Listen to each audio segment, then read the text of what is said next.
మనకు ఆహారం ఎక్కడి నుంచి రావాలి? భూమిలో నుంచి రావాలి. మనకు పంట వేస్తే పంట గనక పండితే మనకు ఆహారం.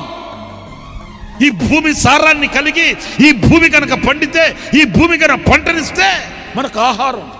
కానీ ఆయన సన్నిధిలో ఉన్న కుటుంబాలకి ఈ భూ సంబంధమైనది కాదు, దేవుడు పర సంబంధమైన ఆహారాన్ని ఆకాశంలో నుంచి కురిపించాడట. మీకు ఇంకా నేను క్లియర్గా చెప్పాలంటే, ఆయన సన్నిధిలో ఉన్న కుటుంబాలు పోషింపబడుతున్న విధానం చూస్తే మనకు ఆశ్చర్యం కలుగుతుంది. వీళ్ళు ఎలాగ పోషించబడుతున్నారా స్వామి?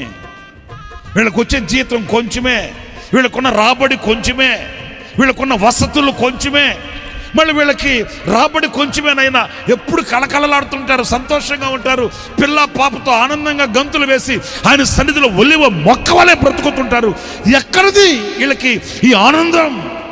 వాక్యం అంటుంది, నా సన్నిధిలో మీరు నిలిస్తే నేను ఆహారంని ఆకాశంలో నుంచి కురిపించి ఆశ్చర్యకరంగా నేను మిమ్మల్ని పోషించి మీరు కోరిన రేవుకు మిమ్మల్ని చేర్పిస్తాను. వింటున్నారండి? మీరు కోరిన రేవుకి. ఇశ్రాయేలీయులు గుడారాలు వేస్తూ తీస్తూ వెళుతున్నారు.